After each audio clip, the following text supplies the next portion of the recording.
Well, hello everyone. Welcome back to Missouri Live.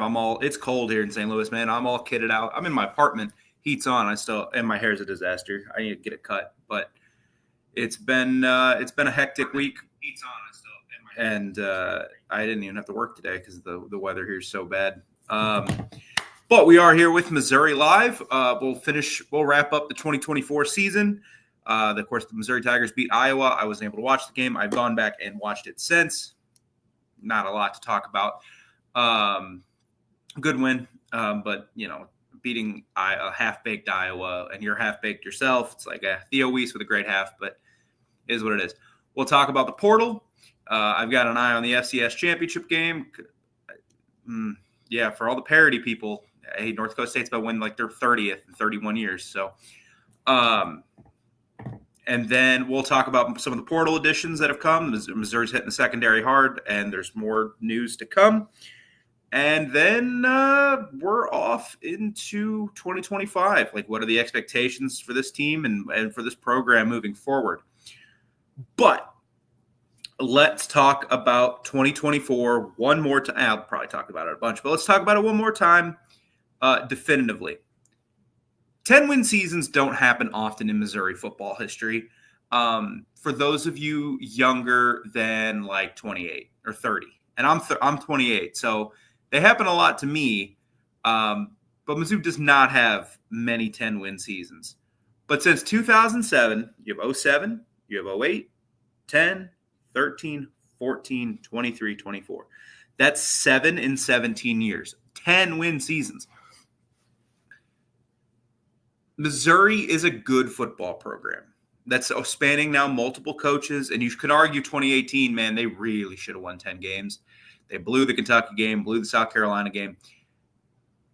It's a good football, and that was a bad head coach. And Barry Odom's a good head coach. I think Barry Odom's a good coach now. He was not a good head coach in 2018. Bless him. He's going to Purdue.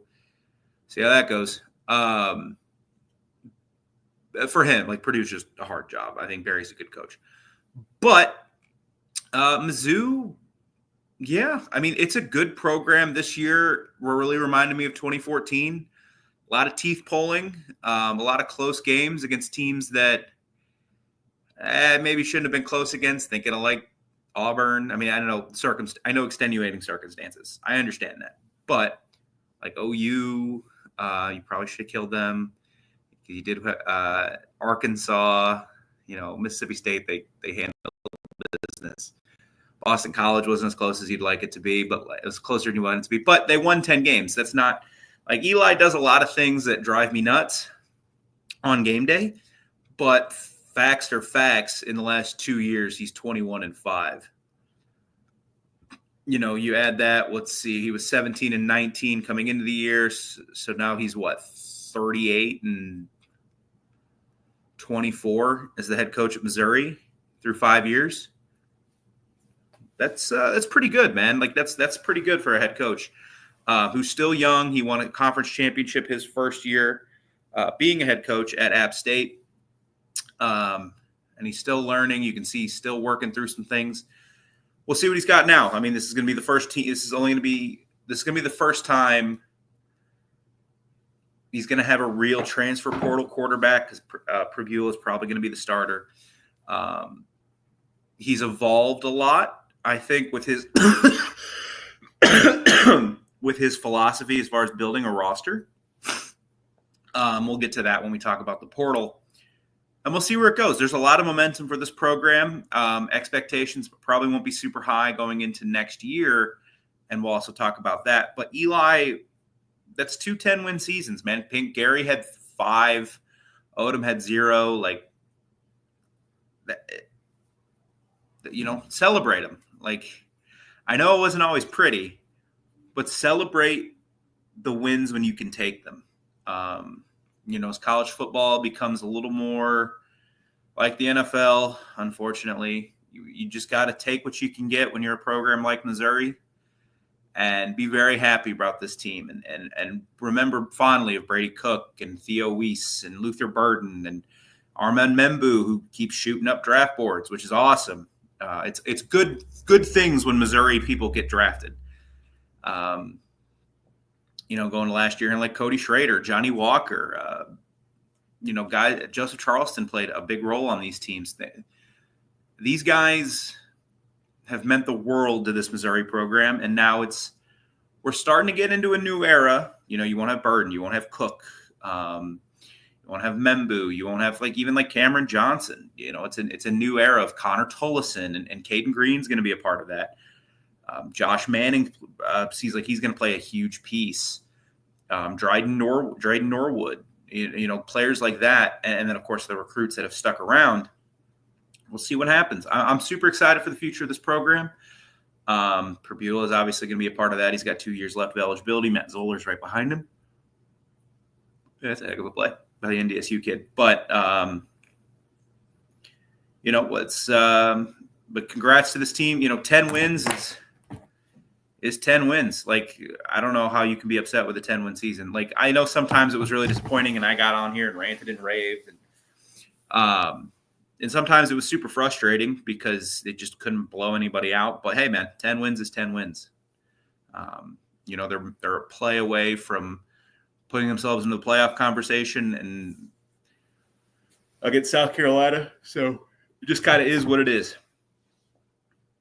But we're moving on. We're on to 2025. So let's talk about this 2025 this class. So Mizzou did lose a corner in Jaron Sensabaugh. He's going to transfer to NC State, which that's another member of that 2025 class or 2024 class that takes off before the year even ends. They bring back Norwood. They bring back – gosh, I'm tired. I'm having to work today. They bring back Norwood. They bring back Toriana Pride. And that's okay because they have been loading up at corner. And they're going to have one more kid come on campus, transfer from NC State, whose name is escaping me, and I lost my tab. That's really, really freaking annoying. They brought in Stephen Hall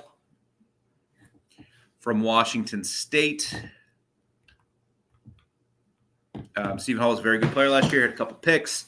He's going to figure it. And last year before the season, if Eli talked about one position they thought they were really weak at, it was corner. They didn't have a lot of depth. And it showed. They had played Deloach, they played Pride, and they played Norwood.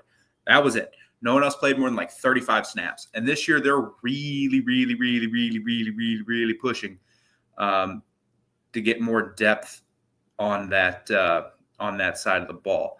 They have, again, the corner from NC State coming in, whose name is escaping me, and I do apologize for that. Why can I not find that tab? Tamarcus Cooley. There it is. He's going to visit Mizzou next weekend. He has 3 years left. He was the highest-rated defensive returner at NC State. He's going to visit Ole Miss. He's going to visit LSU. He's going to visit Kentucky. It's going to be a steep climb. If they are to get him, Mizzou will have four corners that I think they'll be able to sort of trust in different situations. He's attacked. Last year it was the front seven. This year it's the back, that back five, back four, whatever you want to call it, that he's really attacking. And that's not getting into the biggest pickup of transfer portal season, as Mizzou brings in Jalen Catalon, the transfer from UNLV. And before that he played at Texas. And before that he played at Arkansas. I mean, he's been around for a long time. And flat out, kid can play. This kid can play. It's not very Mose Phillips, I think, is a decent player. Santana Banner shouldn't really play next year. Dalen Carnell coming back's big. But man, if you get a healthy Jalen Catalon, that kid can play. Last year at UNLV, 96 tackles, 2 sacks, 5 interceptions, had a touchdown. He's been a ball hawk his entire career. He has 10 picks in 6 years. I guess he's been around for 7 years. But if you count the years where he played more than 5 games, it's only been 4, and that's where he got all 10 of them. So kid can play. He can play, and he didn't play a lot at Texas in 2023. He's a big hitter. He can kind of do it all. Like it's super exciting that Mizzou was able to bring him in to add to their secondary. And you have Carnell, you have Phillips kind of replacing Charleston. Now you have Catalon, you have Marvin Burks still, who hopefully improves. We'll see what happens with him if he moves on from the program, just because he's not going to play as much next year. This year he was a starter, and he wasn't great. But the secondary is going to be has the opportunity, especially if they can bring in this kid from NC State. The secondary has an opportunity to be awesome next year, as opposed to this year where it was sometimes disastrous. They just didn't. I mean, and you look at some of the numbers and you go, they were like 5th and 3rd down. They didn't play any passing attacks really worth a crap throughout the whole year. Like whose passing attacks did Mizzou play? Like they made Connor Wegman look like a baller, which okay. Who else? Bama's no. Like Milroe is Milroe. Gosh bless him, but he's not a great passer. Oklahoma's stunk. South Carolina's was pretty good, but they made South Carolina's look a lot better than it probably is. I think the secondary next year has a chance to be really, really good. And then you add in the impact of the kids they've added at linebacker, and they're going to play Beasley, and they're going to play the kid from Nebraska, and they're going to play Trotter from West Virginia. Rodriguez is coming back. Like I said, you got Jeremiah Beasley. Can Tristan Newsome come back and play? We'll see. He's kind of hinted he probably won't through some Instagram stuff, but we'll find out. So that's 5 linebackers because he had Khalil Jacobs when he comes back from his injury. Defensive line, they've added some pieces. They're not quite done yet on the defensive line. Believe it was earlier today that they offered Benjamin Bell from Texas State an interesting offer. He didn't play this past season. He played 4 games and he sat out to redshirt. But in 2023, Mr. Bell had 57 tackles, 16 tackles for a loss, and 10 sacks. That'll play. Now, obviously, in the SEC, you're not quite expecting 10 sacks. But if you're able to bring him in and add him into your D end room, and he's going to go to Ole Miss. So we'll see how it goes. But you add him, you got Zion Young, Eddie Kelly. You got the Johnson kid from App State. You bring in back Darius Smith, who, if he's half as good as the Missouri coaches were raving about last fall and summer, he's going to have a huge impact, not like double-digit sacks, but a consistent pressure threat off the edge. Ja'Kai Lang had a really nice year last year. He showed up in some spots, and if Javion Hilson can provide anything, that's a pretty good D-end room. I mean, I'm not really confident in the D-tackle room all that much behind McClellan, but the D-end room has a chance to be really, really good. The Mizzou pass defense could be pretty dang good next year if they're able to bring in this kid. And now all of a sudden you've got like 6 DNs you can just rotate in and out. Sort of like 2013 and 2014, where they would run like 2014, they would just run out like their super pass rush package with Shane Ray and Marcus Golden, and then Harold Brantley. They bring in Charles Harris or Marcus Loud. Like, they would just have pass rushers just constantly coming at you. In 2013, I think they threw out a D-line of Coney Ely, Michael Sam, Marcus Golden, and Shane Ray, or like Harold Brantley in the middle of that. Like you can do those types of things when you have depth and you have guys that can compete at the SEC level and make plays. And I'm very excited for Javion Hilson the more I see from him. But the other thing I wanted to talk about with the portal is this seems to be the new strategy for Eli. I was reading on again, I'll give him credit because I think Gabe does a really nice job at powermizzou.com. Mizzou's lost like 55% or like kept like lost like 40 to 45% of recruits that Eli has brought in. And that number is only going to go up as the 2024 class and 2025 class really see what happens in the 2023 class. That number's probably only going to go up. He's really, really started to emphasize the portal. God, this kid from NDSU is a freaking baller. He looks like he's really leaning on the portal. Now, if you look at last year at the starters, Johnny Walker was obviously a Mizzou guy, but Christian Williams was a transfer. Chris McClellan was a transfer. Zion Young was a transfer. Tristan Newsome was a transfer from JUCO.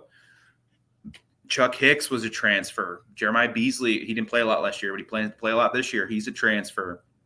Toronto Pride is a transfer. Norwood's a transfer.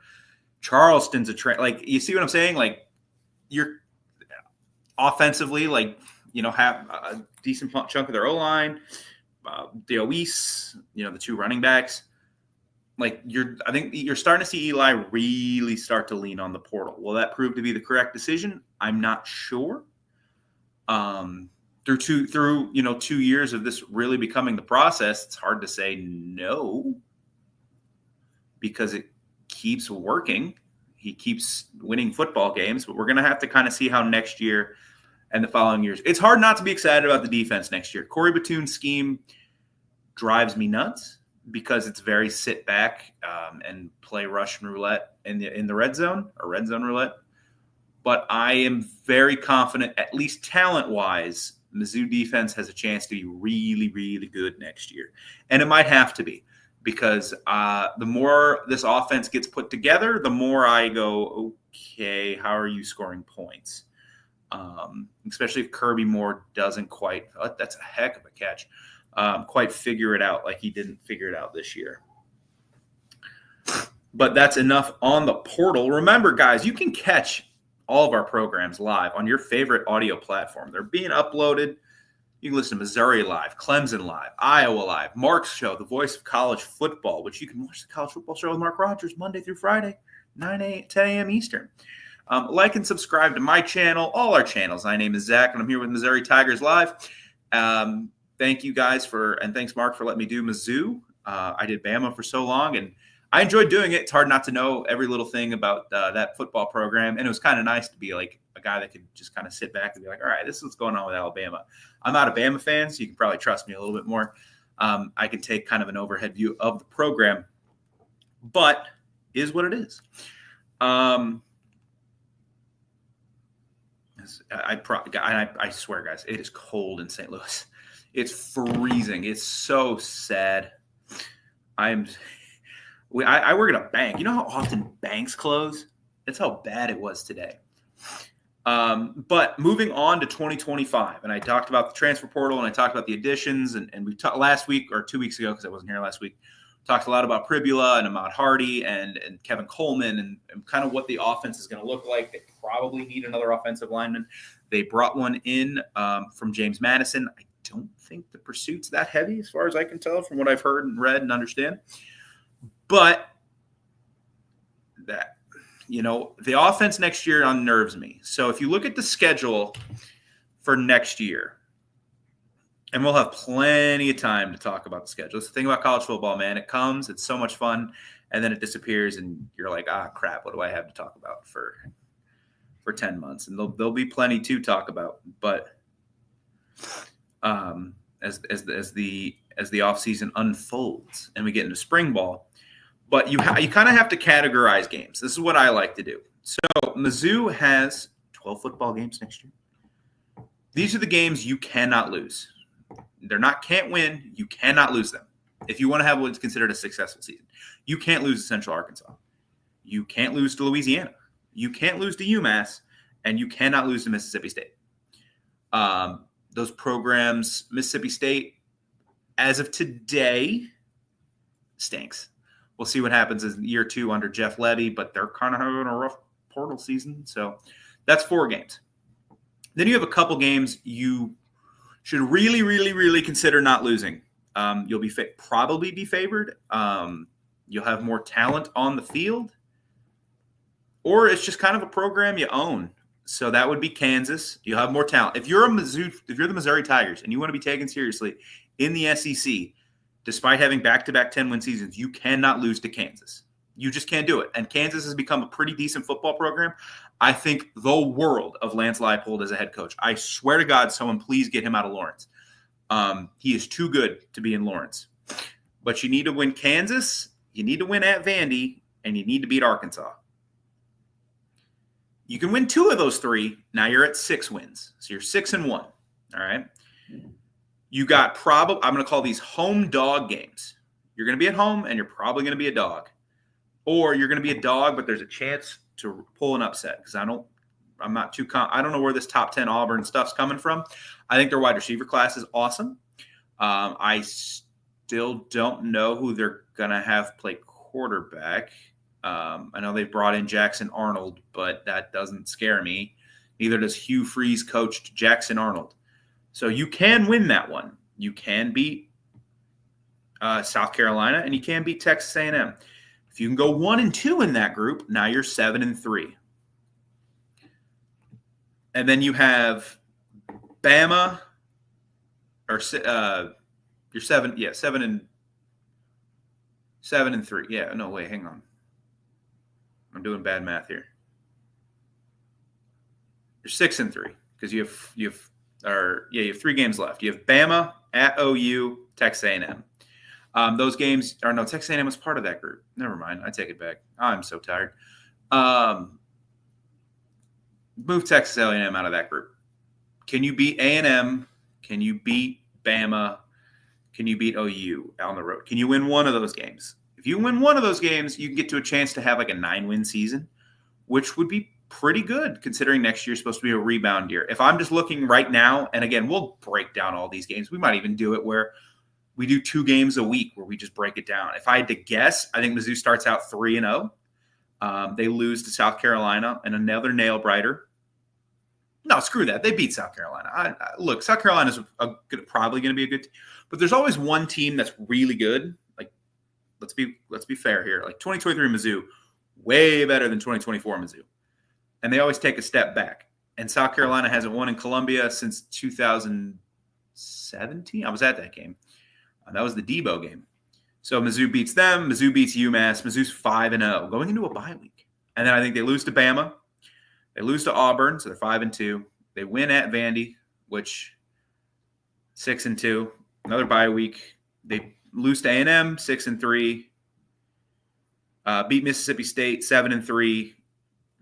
Lose to OU, 7-4, and win at Arkansas. So just kind of eyeballing it, walking through it right now in my head. I got Mizzou at 8-4, which new starting quarterback, wide receiver room, really unproven outside of Kevin Coleman.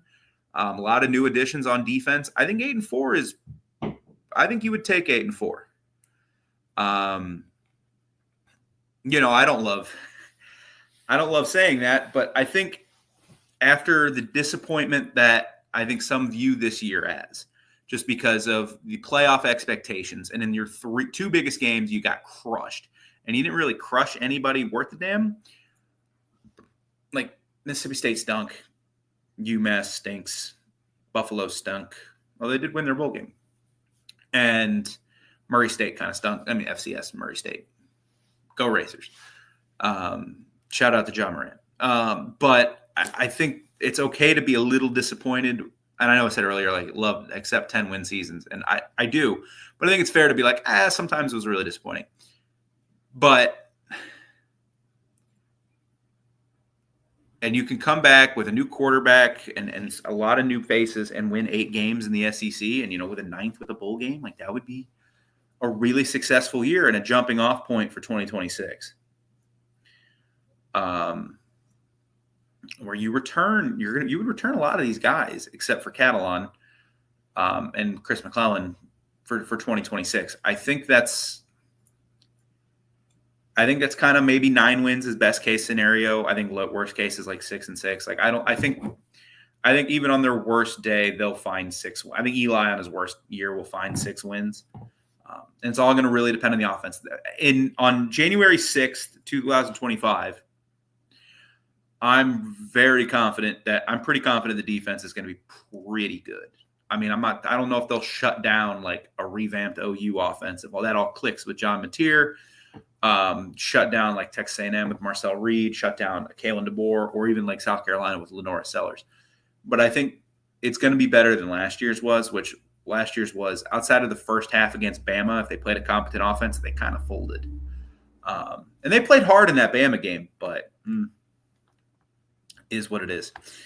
So now let's go around college football, man. This portal season has been crazy. We've seen a lot of new quarterbacks popping up in a lot of new places. Yeah, like I said, I got the FCS National Championship going on right now.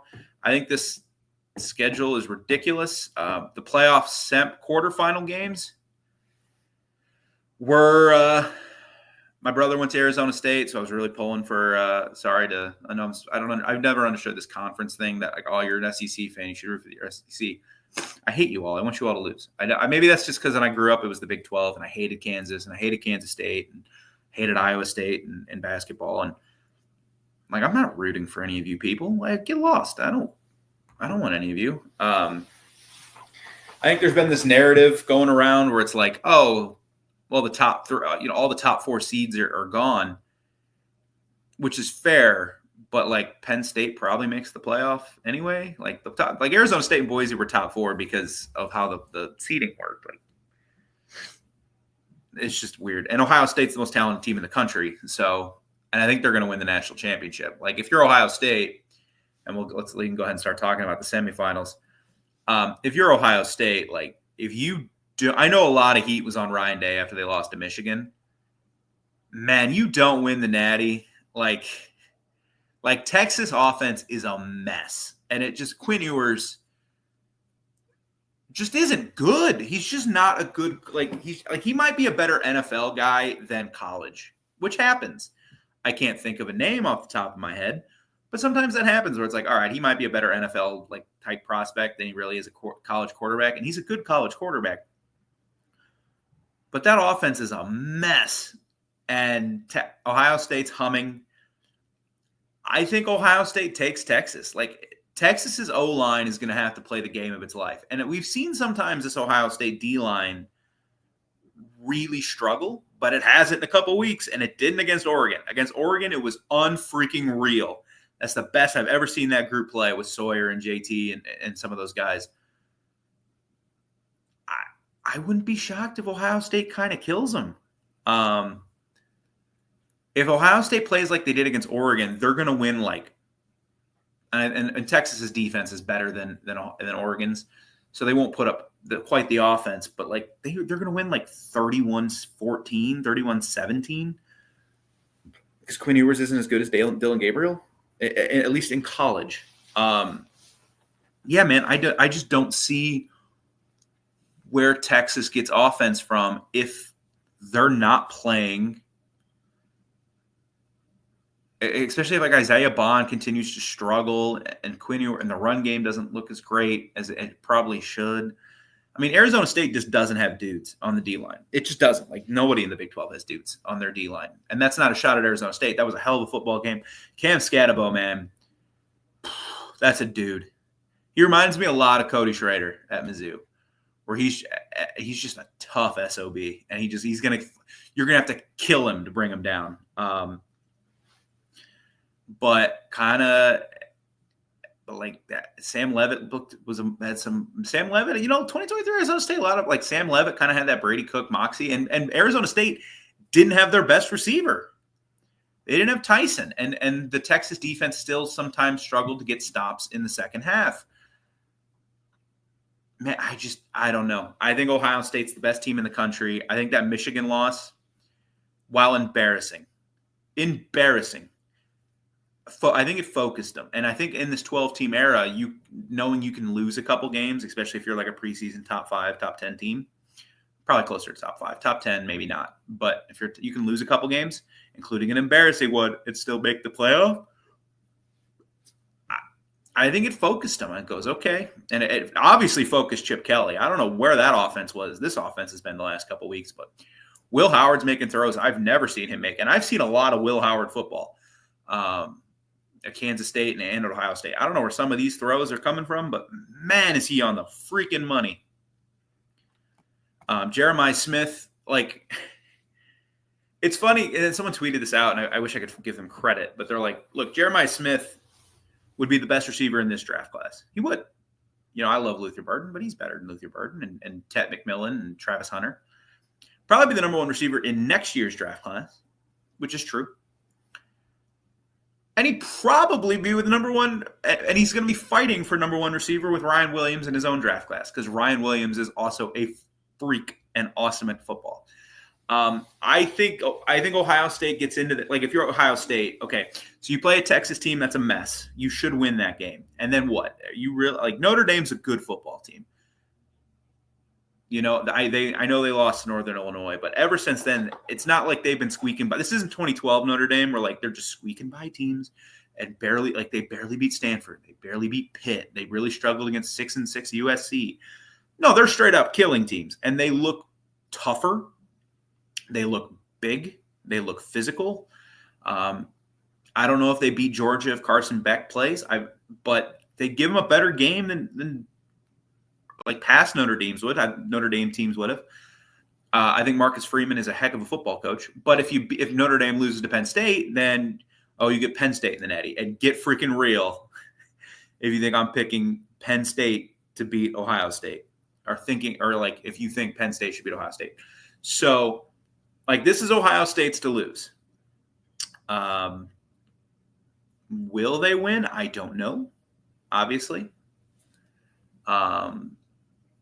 They'll have every opportunity, and it starts this weekend against Texas. The nice thing about missing a day of work is I have less hours to work now until these games get going, and I'm super excited. I'm excited for Penn State, Notre Dame, and we might as well get into that one. It's a game I didn't think we'd see this year. It's a game you don't see often. When's the last time Notre Dame and Penn State shared a football field? Let me look real quick. It's been a while. 2007. They're 9-9 against each other with one tie. All right, someone's going to take a series lead.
I don't know what happened there. We had a brief little power surge. That was a little crazy. Let me,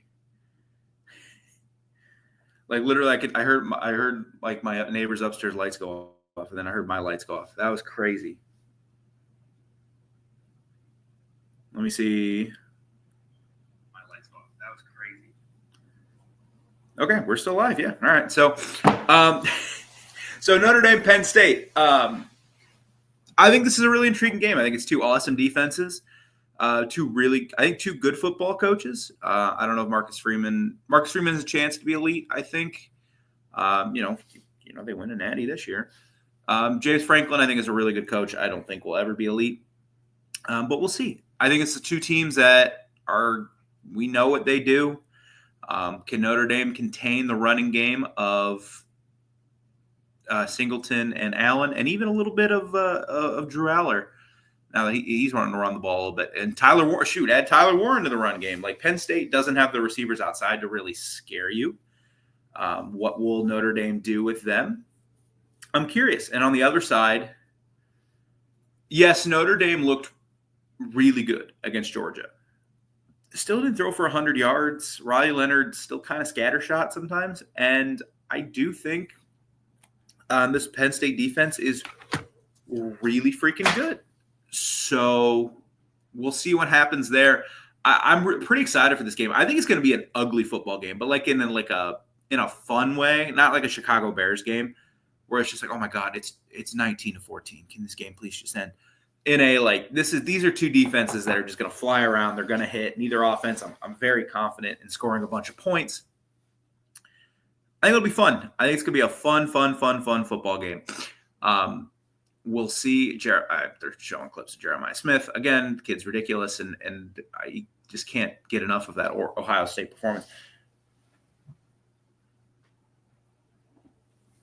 Against the Ducks. And, man, it does feel like for Oregon sometimes it's like, man, if you can't do it this year, like maybe next year, because, Ohio State recruits at such an absurd level, and they're still going to have Jeremiah Smith. But, man, does this feel like maybe they won't be as good next year unless Julian Sain's a freaking monster, which is possible. But like Michigan's coming back next year. I don't think anybody's had a better last month than Michigan did, recruiting and just winning football last couple months, then winning football games. And I don't think Indiana's going anywhere. I think someone on Twitter. I know I'm just kind of going around college football right now. Someone on Twitter was like, back to 8 wins for Indiana, and all the Indiana pages were like, hey man, like, do you know what we were doing before this? Like, we were not winning 8 games. So if it's like, oh no, back to 8 wins. That's terrifying. That sucks for us. Penn State probably isn't going anywhere, especially since Drew Allar's coming back. I just think it's like sometimes the Oregon, it's like, man, if you can't do it this year, when are you going to do it? 2010 was probably the year, and you ran into Superman. Like the closest thing college football has ever seen to Superman in Cam Newton. 2014, they just ran into a buzzsaw in Ohio State. And ever since then, like, they had some really good years under Herbert, and then they got beat by Jaden Daniels and Brandon Ayuk. That's weird. At Arizona State, and that was a really good football team in 2019. 2021, they got off to a great start, and then they lose to Utah a couple times. Couldn't beat Washington last year with a really good team. I just Oregon, man, like, when are they going to do it? But who am I to throw stones right now at programs that are competing for national titles? Mizzou, another 10-win season. But we're on to 2025, guys. And I know I came back, but I didn't really have that much more to talk about. So thank you all for being here for Missouri Tigers Live. We'll be back next Monday. Big week for Mizzou basketball. 2 must-win games if they plan on making the tournament. I am super excited for that. And like and subscribe. Be here next week. We'll be here all off season. Hopefully the weather's a little bit better, so my power doesn't randomly go out at 7:40 on a Monday. That stunk. I got to turn my heat back on. So you guys all have a great night. I hope you had a wonderful New Year. I hope you had a wonderful holiday season, whichever holiday you choose to celebrate. Or if you don't celebrate at all, have a good time with your families. Hope Santa brought you everything you wanted, or you got all the gifts you needed. And thank you guys so much for joining me. And 2025 is going to be a big year for this Missouri Tiger program. So stay tuned. And for this channel. So stay tuned. MIZ. Bye.